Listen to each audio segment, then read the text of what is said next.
Hello tout le monde, j'espère que vous allez bien. Je suis ravie de vous retrouver dans cette vidéo où je vais vous présenter la nouvelle formation qui est, comme vous pouvez le voir, une formation sur une culotte, mais pas n'importe laquelle, sur une culotte menstruelle.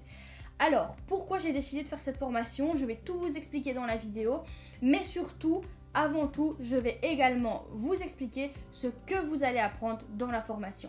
C'est parti! Pourquoi j'ai décidé de faire une formation sur la culotte menstruelle? Tout d'abord, pourquoi j'ai fait une formation en ligne sur la culotte menstruelle?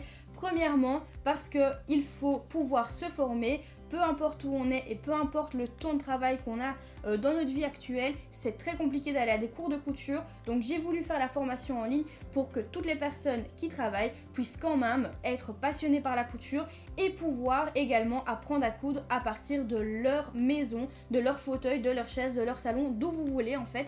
Et en plus de ça, à votre rythme, et ça c'est très important pour moi dans la formation en ligne. Deuxièmement, pourquoi j'ai décidé de faire une formation en ligne sur la culotte menstruelle? Parce qu'il est très important pour moi à l'heure actuelle d'essayer de changer tout doucement de mode de vie, d'hygiène de vie au sujet de tout simplement notre hygiène intime. En tant que femme, on sait à quel point les bandes hygiéniques au magasin donc qu'on achète et qu'on jette sont très mauvaises pour la planète. Et donc l'alternative qu'on a trouvée à l'heure actuelle, c'est soit la bande hygiénique qu'on fait nous-mêmes, donc qui est lavable, ou encore la culotte menstruelle que personnellement j'ai testée et complètement adoptée. Tout d'abord, dans la formation, ce que je vous apprends en tout premier, c'est d'abord quel tissu vous allez avoir besoin. Donc c'est-à-dire que je vais vous apprendre les tissus que vous allez devoir utiliser pour la culotte en elle-même, mais également pour la partie qui est donc la partie absorbante qui va retenir tout simplement votre flux, donc qui va retenir vos règles. Donc dans cette première partie, je vais vous expliquer les tissus que vous avez besoin, mais également la mercerie. La mercerie, elle va nous servir à quoi? Elle va nous servir pour les finitions de notre culotte. Donc par exemple ici, pour ma part, j'ai terminé avec, comme vous pouvez le constater, une petite dentelle. J'ai également terminé ici avec un biais élastique. Mais il y a également d'autres finitions pour la culotte menstruelle. Ici, je vous ai montré la culotte menstruelle que j'ai entre guillemets préférée au niveau des finitions, dans le sens où elle est vraiment très jolie. Elle ressemble pas du tout à une grosse culotte, on va dire limite. Vous voyez un peu les culottes Pampers qu'on vend en parapharmacie. Elle ressemble clairement à une culotte totalement normale, et ça c'est ce que je voulais faire ressentir au travers de cette culotte. Je voulais que toutes les femmes qui ont encore leurs règles puissent être à l'aise et porter cette culotte sans se dire qu'elles portent un Pampers. Dans la formation, vous allez pouvoir également avoir le patron de la taille 34 à la taille 56 que j'ai déjà tracé et donc que vous pourrez directement utiliser en fonction de vos mesures. Vous avez un tableau sur lequel vous devez vous référer et choisir la bonne taille de culotte qui vous correspond. Donc dans ce cas-là, pas de souci, vous n'avez qu'à directement couper le patron et ensuite vous allez coudre votre culotte. Donc peu importe le flux que vous avez, vous allez apprendre à coudre pour le flux abondant ou même pour le flux normal sans souci. On va apprendre donc à coudre les différentes couches. On va apprendre à coudre la culotte en elle-même et on va également apprendre les finitions à faire sur une culotte. Alors pas de panique, si vous êtes juste derrière cet écran, vous êtes en train de m'écouter, pardon, je ne sais plus parler, tout va bien, que vous êtes en train de m'écouter et que vous vous dites ok, moi je suis absolument pas capable de coudre une culotte, eh bien retirez-vous ça de la tête, parce que moi aussi j'ai été dans votre cas clairement et je me suis dit ok, je vais quand même pas me lancer dans une culotte, j'ai jamais fait ça de ma vie, ça doit être hyper compliqué, hyper complexe. Et au final, j'ai fait des essais, j'ai un peu touché les différentes matières et je me suis dit mais en fait pas du tout, c'est très simple à faire, c'est pas compliqué, avec des bonnes explications, avec vraiment une bonne marche à suivre, et vous pouvez tout le faire sans aucun souci. Tout le monde va pouvoir réaliser cette culotte. Elle fait partie pour ma part d'un niveau débutant. Si vous suivez bien, que ce soit la marche à suivre qui est écrite, bien détaillée et imagée avec des photos, ou encore que vous suivez les vidéos, il n'y a aucune raison pour que vous n'y arrivez pas. Et ça, clairement, vous devez avoir confiance en vous, c'est très important. Surtout, n'oubliez pas également que dans la formation, vous avez toujours mon aide et vous n'êtes jamais seul. Vous êtes toujours accompagné et ça, c'est très important pour moi. Alors, il faut savoir également que, comme pour toutes les formations que je propose, vous avez bien entendu en dessous de chaque vidéo un bloc-notes où vous allez pouvoir noter tout simplement vos petits mémos, ne pas oublier certaines choses, etc. Et en dessous de ce bloc-notes, vous allez pouvoir également retrouver un espace commentaire. Cet espace commentaire, vous allez pouvoir y laisser un commentaire, comme son nom l'indique. Vous allez également pouvoir y laisser ce que vous avez pensé de la vidéo, ce que vous n'avez pas compris, des questions. Alors surtout, ne vous dites pas, c'est en public, je ne peux pas poser mes questions. Pas du tout, parce que peut-être qu'une question que vous vous posez, sera également une question qu'un autre membre de la formation va se poser. Et du coup, tout simplement, votre question va pouvoir peut-être aider également d'autres personnes.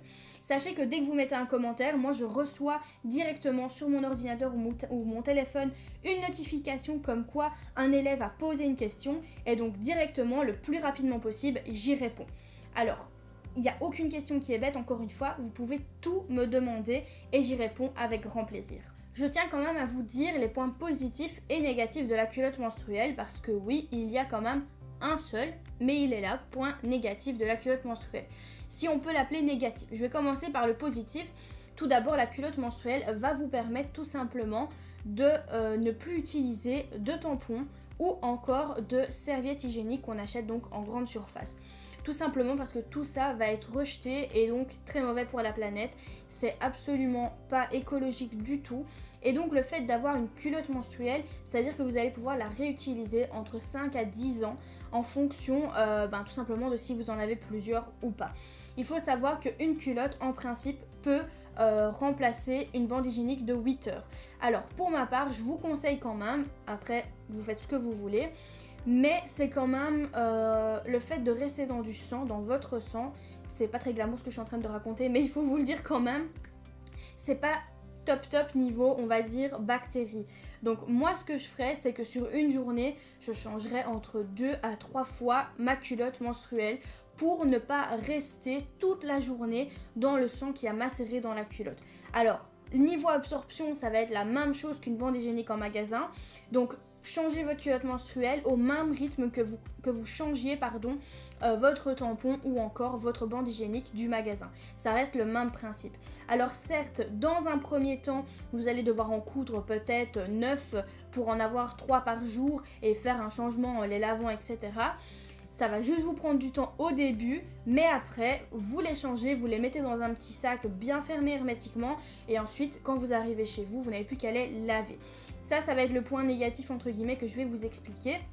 Au niveau également du point positif, ça va pas vous coûter grand chose. Certes, si vous achetez des culottes menstruelles, ça va vous coûter parce que le prix d'achat d'une culotte menstruelle est quand même assez élevé. Ça varie entre 39 et 89 € la culotte menstruelle. Tandis que ici, pour une histoire de 5 €, vous allez pouvoir faire votre culotte menstruelle. Alors, en fonction des différents magasins dans lesquels vous allez aller, bien entendu, les prix vont varier. Donc, la culotte va vous revenir entre 5 et 10 €. Personnellement, je ne trouve pas ça cher, sachant que vous allez garder ça entre 5 à 10 ans. Ça va clairement vous coûter moins cher que d'acheter des bandes hygiéniques ou encore des tampons en magasin. Donc ça, c'est la partie pour le positif.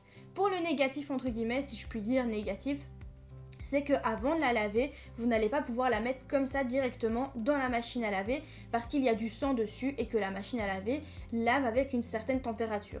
Donc soit vous la rincez à froid en machine à laver, soit, donc avant de la laver bien sûr, soit vous la mettez d'abord dans une bassine ou un seau, peu importe, avec de l'eau froide. Pourquoi pas de l'eau chaude? Parce que c'est du sang et si vous mettez le sang en contact avec l'eau chaude, ça va cuire et donc ça va tacher tout simplement votre culotte. Donc ce qu'il faut faire, c'est soit pour l'entretien, on la met directement au lavage, en pré-lavage si je puis dire, en dessous de 30 degrés, vraiment il faut que ce soit une histoire de 20 degrés, même moins si vous savez, juste pour dire de la rincer. Et ensuite, vous allez pouvoir la laver à 30-40 degrés en fonction des tissus que vous allez mettre dessus. Personnellement, je conseille de ne pas la laver plus haut que 40 degrés. Donc le petit point négatif, c'est que vous allez utiliser un petit peu plus d'eau que si vous faisiez une machine normale parce qu'au préalable, il va falloir la rincer. Et donc, du coup, vous allez utiliser un peu plus d'eau. C'est juste le point négatif que je tenais quand même à partager avec vous parce que je suis transparente avec vous. Certes, la culotte menstruelle, c'est bien, mais comme pour tout, de toute façon, il y a toujours un petit quelque chose qui fait que. Donc je voulais tout simplement vous le partager. N'oubliez pas également que c'est une formation en ligne, ce qui signifie qu'en fonction de votre emploi du temps, eh bien vous allez pouvoir suivre la formation comme vous le souhaitez. Donc c'est très flexible, vous allez vraiment pouvoir adapter votre planning de la journée, et c'est-à-dire que dans le planning de la journée, avoir votre planning de vie, mais en même temps venir intégrer la formation dedans quand vous le souhaitez. Et pourquoi? Tout simplement parce qu'une fois que vous avez la formation, elle est disponible 24 heures sur 24, 7 jours sur 7, et vous l'avez pour toute votre vie. Et ça, je trouve ça génial parce que du coup ça vous permet de toujours revenir dessus. Et ça, c'est pour toutes les formations que je propose, aussi bien celle de la culotte menstruelle que les autres. Vous savez tout sur la formation de la culotte menstruelle, alors si celle-ci vous intéresse, on se retrouve directement dans la formation, et pour cela ça se passe juste en dessous de la vidéo. A tout de suite.